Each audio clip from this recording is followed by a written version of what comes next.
At my great-grandson's baptism, my daughter-in-law called me the Shrew of the family. I handed her a letter that could ruin her honor.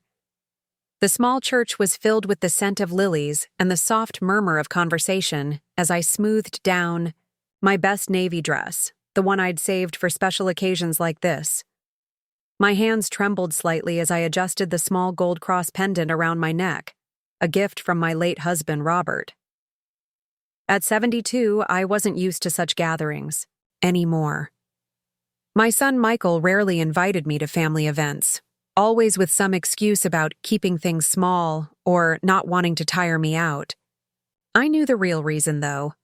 Caroline, my daughter-in-law of 15 years, had made it her mission to erase me from their lives. When the invitation to little Thomas's baptism arrived in my mailbox 3 weeks ago, I had stared at it in disbelief. My great-grandson was already 3 months old, and this was the first time I would see him.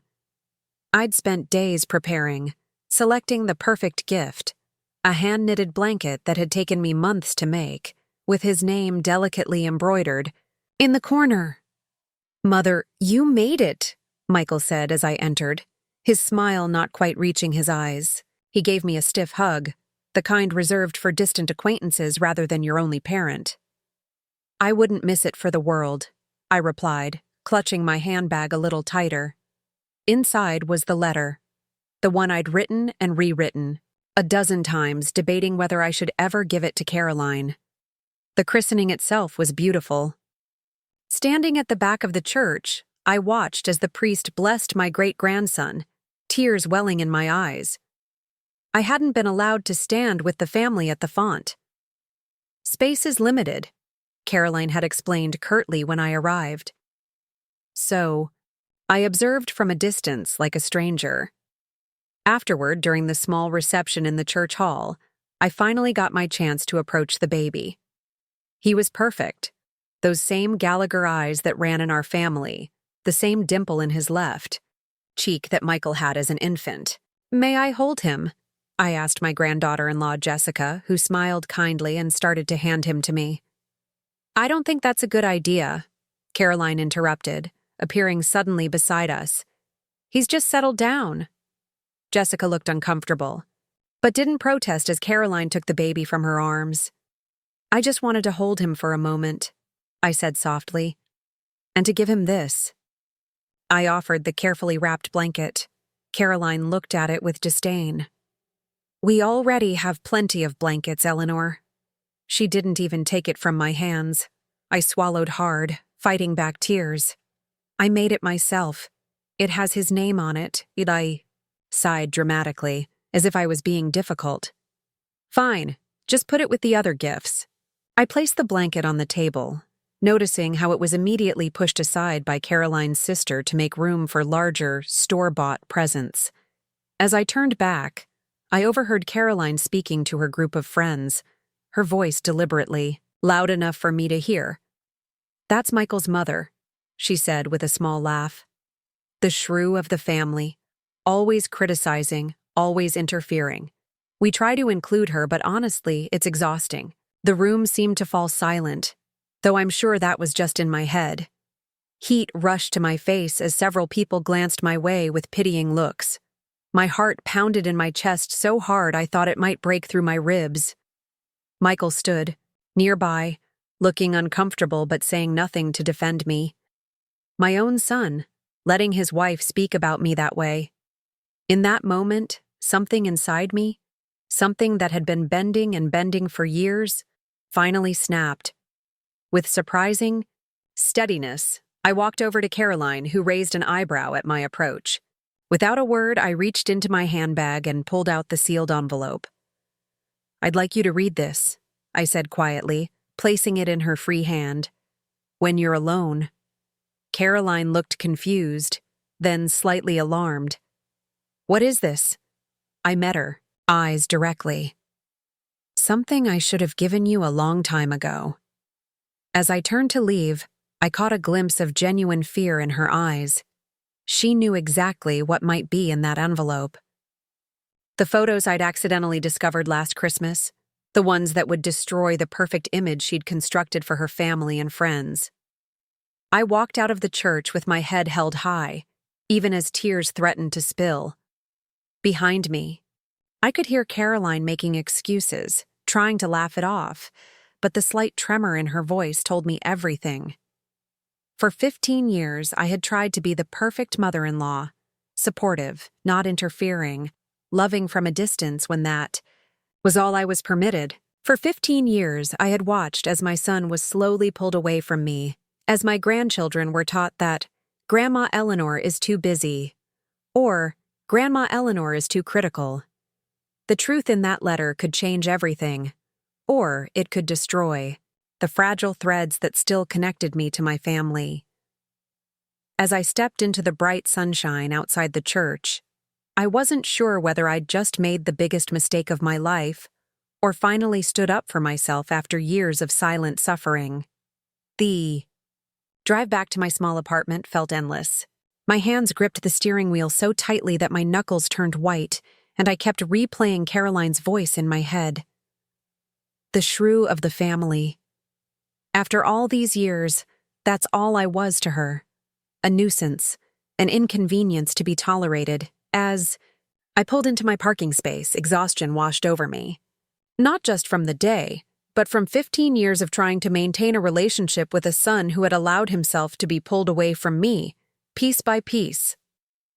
Inside, I slipped off my shoes and sank into my worn armchair, the one Robert and I had bought together when we were first married. The apartment was quiet, too quiet, with just the ticking of the grandfather clock Robert had restored filling the silence. "What would you have done, Robert?" I whispered to the empty room. My mind drifted back to when Michael was born. Robert and I had been married just 2 years, barely getting by on his mechanic's salary and my part-time job at the library. We'd not been so happy, though, our tiny apartment above Mrs. Hargrove's garage filled with more love than many mansions. Then came the accident. Robert, always willing to help a friend, had gone to assist with a broken-down car on the highway. The drunk driver had come out of nowhere. Just like that, at 26, I was a widow with a 3-year-old son. I reached for the photo album on the side table, my fingers tracing the faded cover. Inside were the memories Caroline would never acknowledge. Me working 2 jobs to keep us afloat. Michael's first day of school. His baseball games where I cheered from the sidelines after rushing from my evening shift. When the insurance money ran out, I'd taken night classes to get my teaching degree, leaving Michael with my mother for those few hours, working days and studying nights. There were no vacations, no luxuries, but there was always love. Always. "He was such a kind boy," I murmured, looking at a photo of 12-year-old Michael, gap-toothed and grinning, proudly holding up a science fair ribbon. What happened to that boy? What happened was Caroline.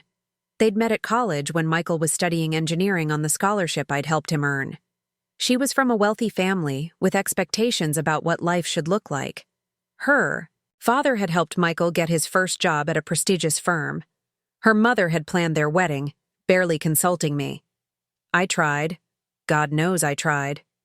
I brought homemade dishes to their dinner parties, only to overhear Caroline telling her friends they were quaint, but not up to her standards. I offered to babysit when the grandchildren came, only to be told they preferred professional childcare. Slowly, the invitations to family events became fewer.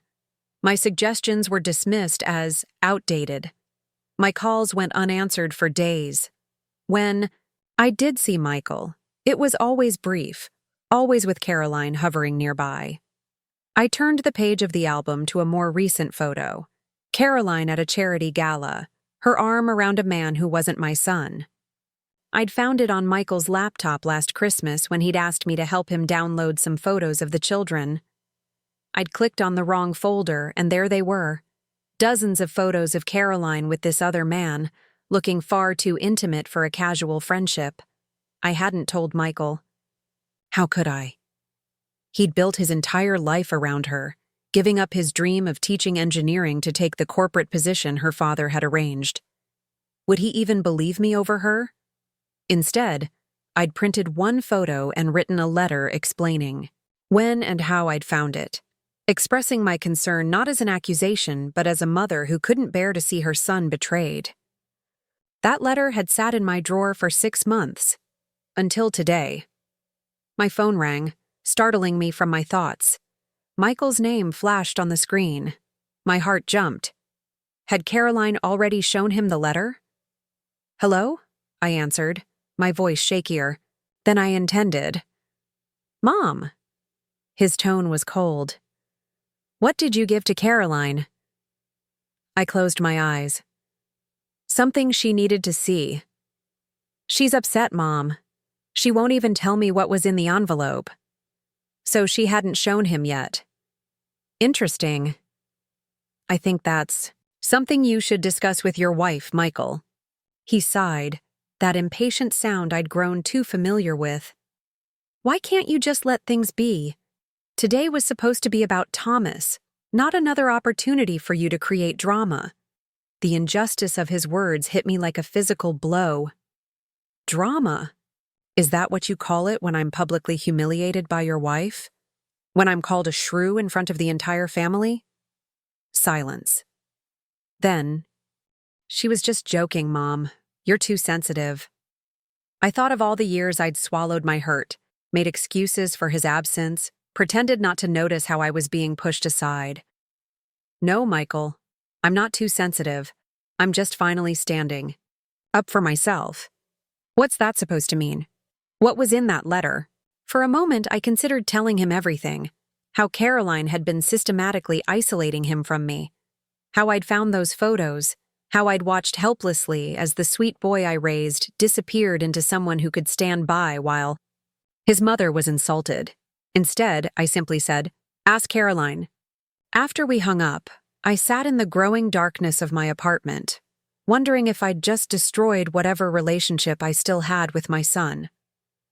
But for the first time in years, beneath the sadness and uncertainty, I felt something else. Relief. The truth, however painful, was finally taking its first steps into the light. 3 days passed without a word from Michael or Caroline. My phone remained silent, like a stone sitting on my coffee table, both dreaded and desperately wanted. Every time I walked past it, I would check for missed calls or texts, though I knew the ringtone would have alerted me. I tried to keep busy. I watered my small collection of houseplants, meticulously dusting each leaf. I reorganized my bookshelf alphabetically, then by genre, then back to alphabetical. I even started a new knitting project, a small cardigan for Thomas that he would probably never wear. On the 4th morning, I woke up with a strange sense of calm. Whatever happened now was beyond my control. I had spent 15 years being the perfect doormat, and where had that gotten me? I was still the family shrew, still kept at arm's length, still an afterthought.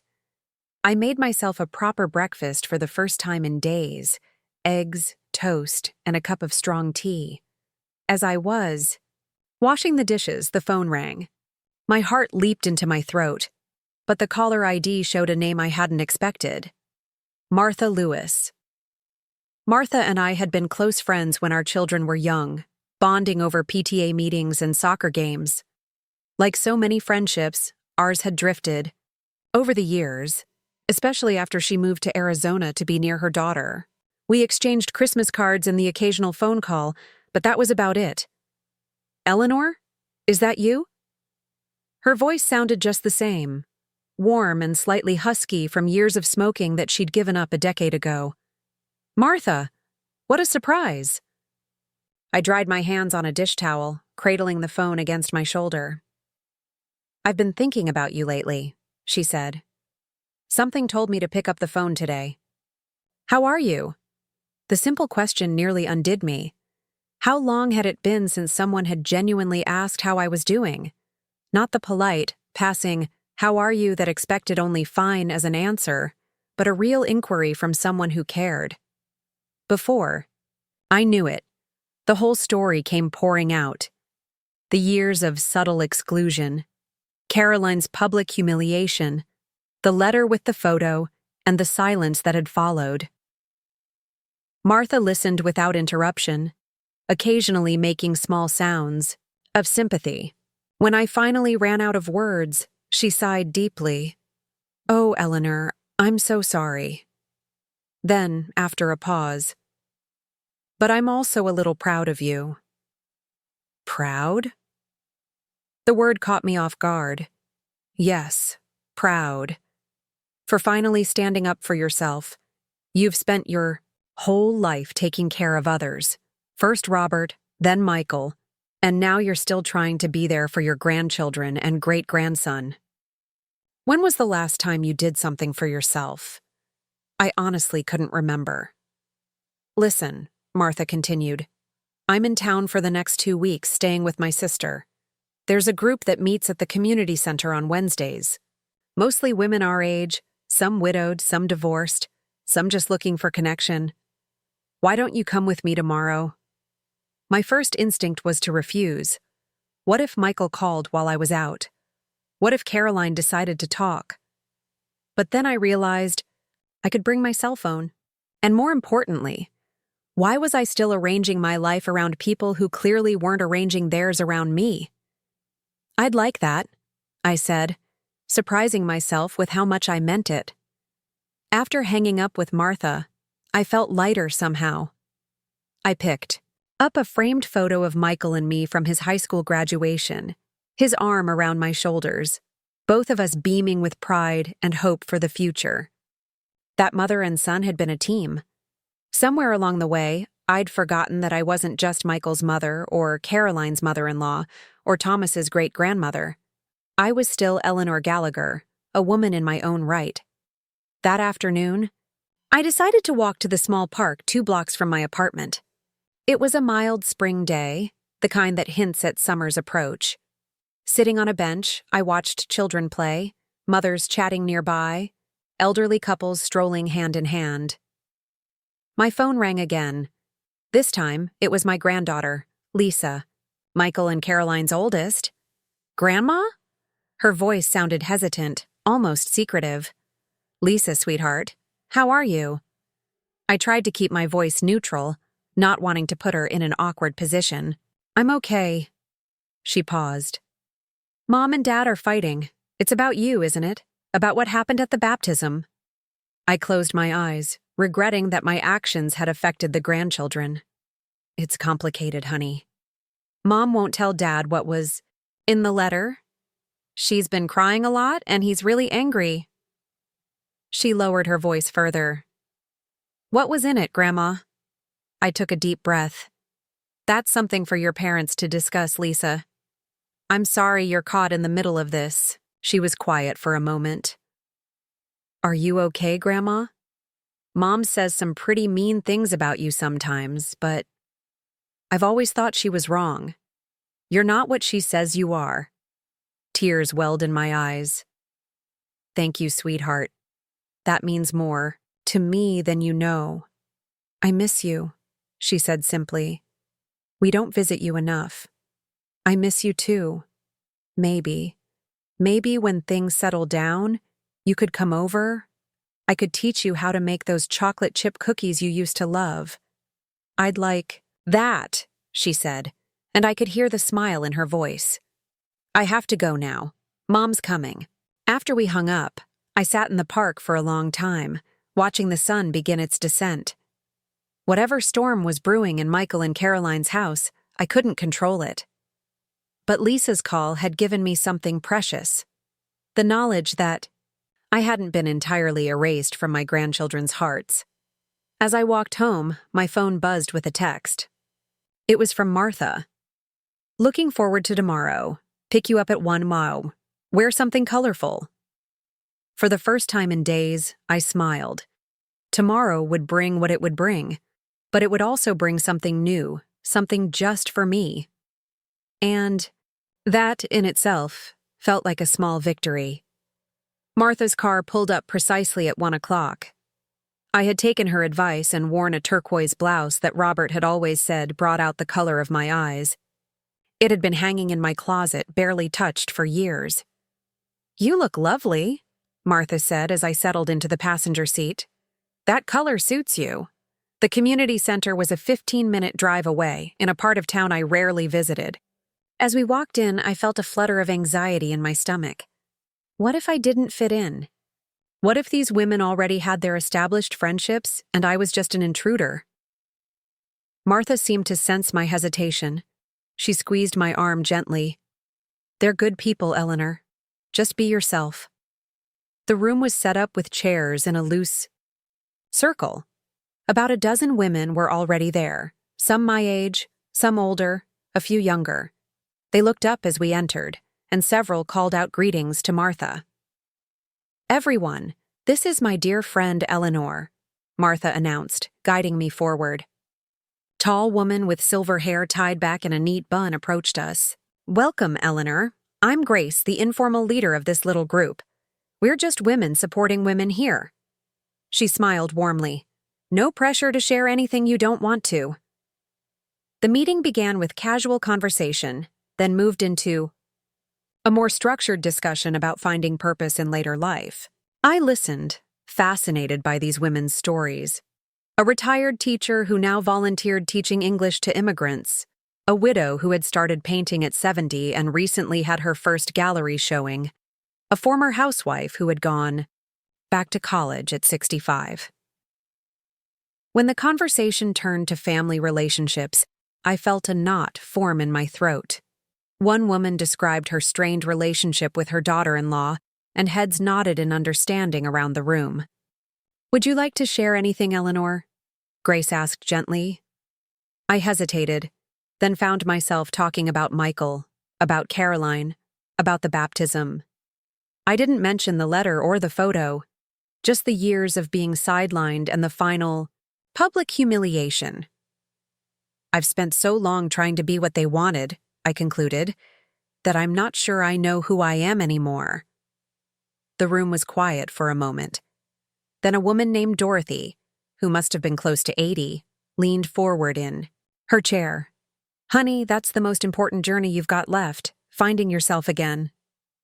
Her eyes twinkled behind thick glasses. And it's the most exciting one, too. After the meeting, several women invited Martha and me to join them for coffee. Sitting in the small cafe across from the community center, I felt a warmth spreading through me that had nothing to do with the hot drink in my hands. These women asked questions and actually listened to the answers. They laughed at my few tentative jokes. They treated me like I mattered. As Martha drove me home, I realized I'd gone 3 hours without checking my phone or worrying about what might be happening with Michael and Caroline. Thank you, I said simply. Martha smiled. Same time next week? I nodded, already looking forward to it. When I entered my apartment, the light on my answering machine was blinking. I pressed play, bracing myself. Mom, it's Michael. We need to talk. Call me back, please. His voice sounded tired, strained, but not angry. I checked the time, 3:30 p.m. Taking a deep breath, I dialed his number. He answered on the second ring. Mom. Michael. How are you? A pause. I've been better. He cleared his throat. Can I come over? Alone? I need to talk to you face to face. Of course, I said, my heart racing. When? I can be there in half an hour. After hanging up, I moved around the apartment in a flurry of nervous energy. I straightened the already neat cushions on the sofa, wiped down the spotless coffee table, and put on a pot of coffee. Michael had always preferred coffee to tea. Exactly 30 minutes later, there was a knock at my door. When I opened it, the sight of my son nearly broke my heart. He looked exhausted, with dark circles under his eyes and a slump to his shoulders. I'd never seen before. Come in, I said softly, stepping aside. He walked in, glancing around as if seeing the place for the first time, though he'd visited, briefly, always briefly, a few times a year. He sank onto the sofa while I poured coffee, into 2 mugs, his with cream, no sugar, just as he'd always liked it. So, he said after taking a sip, the letter. I sat across from him, keeping my voice steady. Yes. Caroline finally showed it to me last night. He set the mug down carefully. She admitted it was her in the photo, but she claims it was nothing. Just a friend she was comforting during a difficult time. I kept my expression neutral. I see. Is that really all you have to say? A flash of the old Michael, quick to frustration. What would you like me to say, Michael? I found the photo by accident. I gave it to Caroline because I thought she should know that I knew. What she tells you about it is between you and her. He ran a hand through his hair, a gesture so familiar it made my chest ache. I checked her phone this morning while she was in the shower. His voice dropped. There were texts, hundreds of them. This has been going on for over a year. I reached across and took his hand. For once, he didn't pull away.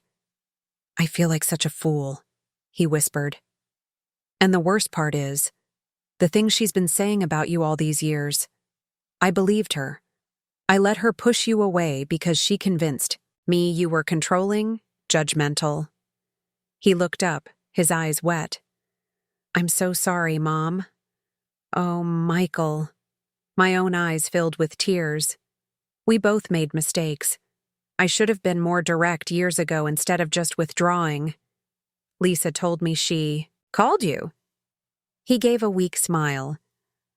She said you were nothing like what Caroline described. She said you were kind and didn't even badmouth Caroline when you had the chance. We talked for over 2 hours. Really talked, in a way we hadn't since before he met Caroline. He told me about the problems in his marriage that he'd been hiding, about his regrets regarding his career path, about his growing realization that he'd been controlled as much as I had been excluded. What will you do now? I asked finally. He shook his head. I don't know. We have the kids to think about, but things can't go on as they have been. He looked at me intently. Whatever happens, I want you back in our lives. My life, the kids' lives. As he stood to leave, he embraced me tightly, the way he used to when he was younger. I've missed you, Mom, he whispered, even when I didn't realize it. After he left, I sat quietly, processing everything. The letter had done what years of patience and silence couldn't. It had cracked open the carefully constructed facade of Michael and Caroline's marriage. I took no joy in their pain, but as I looked at the photo of Michael and me at his graduation, I felt a glimmer of hope that perhaps, just perhaps, we might find our way back to being a team again. The following Saturday, I received an unexpected text from Lisa. Can I come over today, Grandma? Around 2? My heart leaped with joy. Of course, sweetheart. I'll have those cookies ready. I spent the morning cleaning, though the apartment was already spotless, and baking chocolate chip cookies. The way Lisa had always loved them, slightly underdone in the center, crisp around the edges. The familiar routine of measuring, mixing, and baking brought back memories of afternoons with Lisa and her younger brother James when they were small, before Caroline had deemed my influence outdated. At precisely 2 o'clock, the doorbell rang. When I opened it, I was surprised to find not just Lisa, but James as well. At 17, he was almost a man now, tall and lanky like Michael had been at that age. James. What a wonderful surprise. I hugged them both, noticing how James hesitated slightly before returning the embrace. Dad said we could come, Lisa explained as they settled onto the sofa. Mom doesn't know. I frowned slightly. I don't want to cause more problems. James shrugged, reaching for a cookie. There are already problems, Grandma. Lots of them. The frankness in his voice startled me. I'd always thought of James as the quiet one, the peacekeeper. Dad moved out 3 days ago, Lisa said bluntly. He's staying at Uncle Paul's. I sat down heavily. Oh, I didn't know. Mom blames you, James added, his eyes meeting mine directly. She says you interfered and ruined everything. I felt a stab of guilt, quickly followed by indignation. I didn't ruin anything. I just revealed what was already there. Lisa nodded. That's what Dad said too. She hesitated, then asked the question I'd been dreading. What was in that letter, Grandma? The one you gave Mom at the baptism? I looked at my grandchildren, these young people caught in the middle of adult problems. They deserved some version of the truth, but how much? It contained a photo I found accidentally last Christmas, I said carefully. Your mother with another man. They looked very close. James's expression darkened. I knew it. I saw texts on her phone once from someone named Mark. She said he was just a colleague. She's been seeing him for over a year, Lisa added quietly. Dad found out everything. I reached out and took their hands. I'm so sorry you're going through this. I never wanted to hurt anyone, especially not you two. We know. Lisa squeezed my hand. But Mom's been hurting people for years, especially you. James nodded in agreement. She always made comments about you when you weren't around. Dad would sometimes defend you, but not very strongly. It made us uncomfortable. A lump formed in my throat. All these years, I'd thought the grandchildren were being turned against me, but they had seen through Caroline's manipulations. Why did you wait so long to say something about the photo? Lisa asked. I sighed, trying to find the right words. I was afraid of losing what little connection I still had with all of you.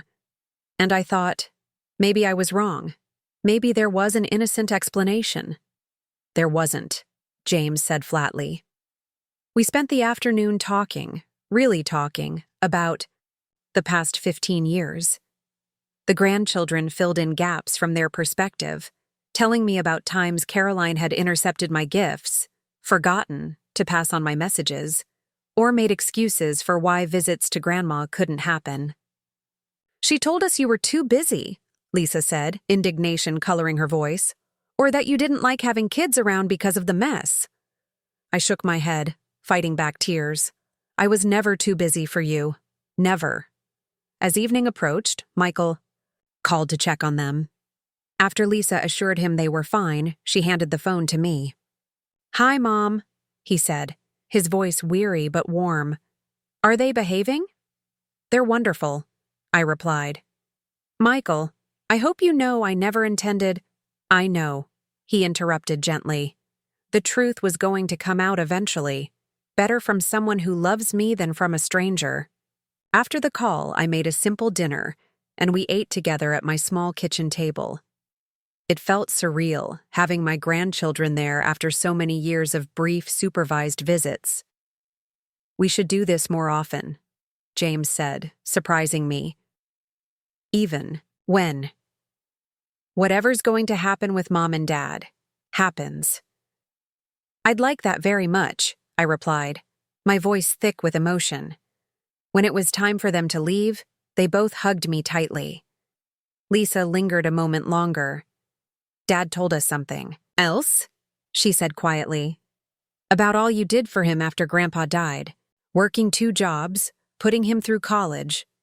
She looked around my modest apartment.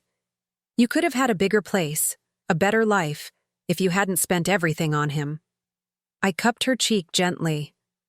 I have exactly the life I chose, Lisa. Being your father's mother has been my greatest joy. After they left, I sat alone in my suddenly quiet apartment, reflecting on the day's revelations. The damage Caroline had done went deeper than I'd imagined, but so did the resilience of family bonds. My grandchildren had seen the truth despite her efforts to paint me as the villain. The next morning, my phone rang early. It was Michael. Mom? Can I come over? There's something important I need to show you. An hour later, Michael arrived carrying a large cardboard box. He set it on my coffee table and opened it carefully. I found these in Caroline's closet, he said, pulling out a stack of cards and letters. They're from you. I picked up one, a birthday card I'd sent to Lisa 3 years ago. Inside was a note about the gift certificate that had accompanied it, a certificate Lisa had apparently never received. "There are dozens of them," Michael said quietly. "Birthday cards, Christmas gifts, notes about visits you wanted to arrange." He met my eyes, his own filled with shame. "She kept all of these from us, from the kids. She told me you'd stopped sending things years ago, that you'd lost interest in being part of our lives." I stared at the box, at the tangible evidence of Caroline's deception. All those times I'd thought my efforts were being ignored, they'd actually been intercepted. "There's something else," Michael said, reaching deeper into the box. He pulled out a small, weathered photo album I recognized immediately. "My memory book," I whispered, taking it from him with trembling hands. "I thought I'd lost it in the move 5 years ago." "She took it when you were downsizing," Michael said softly. "Mom, I'm so sorry. I had no idea how deliberate this all was." As I opened the album, tears filled my eyes. Here was the record of Michael's childhood, his first steps, first day of school, soccer games, science fairs, graduation, all the moments we'd shared, all the evidence of the love between us that Caroline had tried to erase. "The letter you gave her," Michael said, hesitantly. "It wasn't just the photo, was it?" I shook my head. "No, the photo was there, but so were these." I pointed to several pictures in the album. Michael and me at his college graduation, at Lisa's birth, at James's kindergarten ceremony. I wanted to remind her of who we were before she came into our lives. I wanted her to see what she was destroying. Michael nodded slowly, understanding dawning in his eyes. "It wasn't just about her affair. It was about our history, the history she tried to erase." "Yes," I said simply. "It was about the truth." 3 months passed, bringing changes I could never have imagined that day at Thomas's baptism. Michael had filed for divorce, a process Caroline was fighting bitterly. The grandchildren spent every other weekend with me, filling my small apartment with laughter and teenage drama that I treasured. Even on weekends when they stayed with Caroline, they called or texted, refusing to let her isolate them from me again. My Wednesday group had become a fixed point in my week. These women, once strangers, were now friends who celebrated my small victories and offered support during difficult moments. Dorothy, the 80-year-old with the twinkling eyes, had become particularly dear to me. Her wisdom, delivered with unfailing humor, helped me navigate the complex emotions of watching my son's marriage dissolve, partly because of my actions. "You didn't break anything that wasn't already cracked beyond repair," she reminded me when guilt crept in. "All you did was stop pretending not to see the cracks." On a warm Sunday in July, I was preparing lunch for my weekly get-together with Michael when my phone rang. It was Lisa. "Grandma, is it okay if we bring someone to lunch today?" "Of course, sweetheart. Is it a friend?" There was a pause. "It's Thomas. Dad picked him up from Mom this morning for a few hours. I thought you might want to see him." My breath caught. Since the baptism, I hadn't seen my great-grandson. Caroline had maintained complete control over Thomas's schedule, refusing to let Michael bring him when he visited me. "I'd love that," I managed to say, my voice thick with emotion. I spent the next hour in a frenzy of preparation, pulling out the toy box I'd kept from when Lisa and James were small, checking and rechecking that I had everything needed for a 6-month-old. By the time the doorbell rang, I was a bundle of nerves. Michael stood there, holding a chubby baby boy with those unmistakable Gallagher eyes. Lisa and James flanked him, grinning at my obvious excitement. "Mom," Michael said softly, "I'd like you to properly meet your great-grandson, Thomas Robert Gallagher." My eyes filled with tears at the inclusion of Robert's name. "Something I hadn't known," Dad insisted, Lisa explained, seeing my reaction. "Even though Mom fought it, he said Thomas should carry the name of the man who sacrificed everything for our family." Michael placed Thomas in my arms. The baby looked up at me, curious but unafraid. I traced a gentle finger along his cheek, marveling at the softness of his skin, the perfect curve of his ear, the dimple that appeared when he gave me a gummy smile. "Hello, Thomas," I whispered. "I'm your great-grandma, Eleanor." The afternoon passed in a blur of joy. Thomas napped in the portable crib Michael had brought, woke to be fed and changed, and spent happy hours being passed between family members. I couldn't stop looking at him, at this newest branch of our family tree. "He likes you," James observed, as Thomas gripped my finger tightly. "He's fussy with most people he doesn't know well." "Babies can sense good hearts," Michael said, his eyes meeting mine across the room. Later, as Michael prepared to take Thomas back to Caroline, he hesitated at the door. "Mom, there's something I've been wanting to tell you." He shifted Thomas to his other arm. "I've been offered a teaching position at the university, engineering, just like I always wanted." "Oh, Michael, that's wonderful." I knew how much he'd given up when he took the corporate job Caroline's father had arranged. "It's less money," he admitted, "and Caroline is using that against me in the divorce. But for the first time in years, I'm excited about my work." I touched his arm gently. "Your father would be so proud of you." "I know I am." After they left, I sat in my quiet apartment, overwhelmed by the day's emotions. I picked up the phone and called Dorothy. "He brought the baby," I said when she answered. "My great-grandson. I finally got to hold him." "Well, isn't that something?" Dorothy replied, and I could hear the smile in her voice. Life has a way of coming full circle, doesn't it? That night, I dreamed of Robert. We were young again, walking through a sunlit park, and he was pushing a stroller. "You did good, Ellie," he said, using the nickname only he had ever called me. "You stood up for yourself. You reclaimed your place in the family." I woke with tears on my cheeks, but a lightness in my heart. The next few weeks brought more changes. Michael found an apartment close to mine, making it easier for the grandchildren to visit both of us.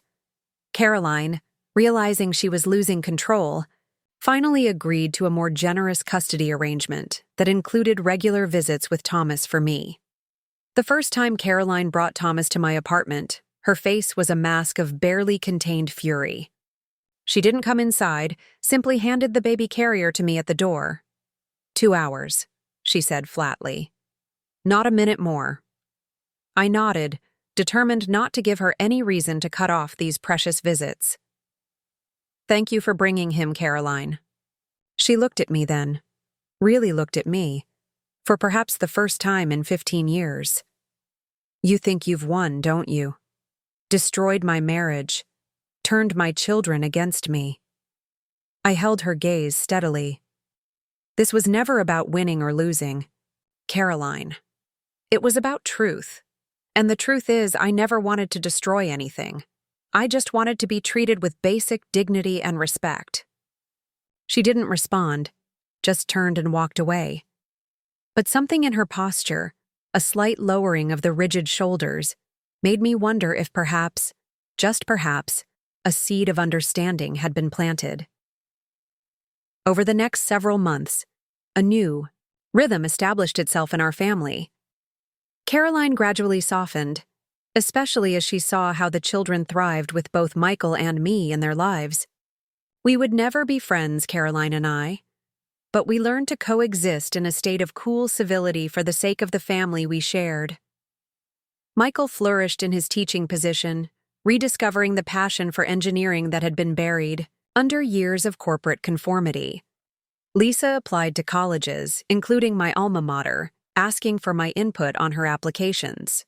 James joined the school newspaper, discovering a talent for writing I hadn't known he possessed. And Thomas, dear, sweet Thomas, grew stronger and more curious by the day. By his first birthday, he was toddling around my apartment, pulling books from the lower shelves, banging on pots with wooden spoons, and falling asleep in my arms as I rocked him, singing the same lullabies I had once sung to Michael. The day of Thomas's birthday party arrived. Not a grand affair like the baptism had been, but a small, intimate gathering at Michael's new home. Caroline was there with her parents, keeping mainly to themselves in one corner of the living room. My Wednesday friends had helped me pick out the perfect gift, a handcrafted wooden train that Dorothy's son had made. As I watched Thomas unwrap presents, squealing with delight at each new treasure, I felt a deep sense of contentment wash over me. Martha sat beside me, having become a regular visitor in our extended family gatherings. "You look happy," she observed. "I am," I replied, surprised, to realize how completely true it was. "I never thought standing up for myself would lead to all this." "That's because you spent too many years believing you didn't deserve to be treated well," Martha said. "But better late than never, right?" Michael approached, carrying a small wrapped package. "Mom, this is for you." "For me? But it's Thomas's birthday." "Open it," he urged, sitting on my other side. Inside was a small silver frame. The photo it contained made my breath catch.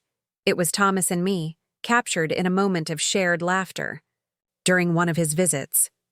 On the back was an inscription, "To Eleanor, the heart of our family, with love and gratitude." I looked up at my son, tears blurring my vision. "Thank you." Michael squeezed my hand. "No, Mom. Thank you. For never giving up on us, even when we gave you every reason to." Across the room, Thomas broke free from the circle of gifts and toddled unsteadily toward me, arms outstretched. I leaned forward to meet him, scooping him into an embrace as he reached me. In that moment, surrounded by the family I had nearly lost and the friends who had helped me find my strength, I finally understood that the letter I had handed Caroline that day wasn't just about exposing a secret or seeking revenge. It was about reclaiming my place in the world, not just as someone's mother or grandmother or great-grandmother, but as Eleanor Gallagher, a woman worthy of respect and love. As Thomas snuggled against me, his small hand patting my cheek, I silently thanked Caroline for that cruel public insult at the baptism. Without it, I might never have found the courage to break the silence that had imprisoned me for so long. Sometimes, I reflected, the greatest gift comes disguised as a wound that forces us finally to stand up and fight for the life we deserve.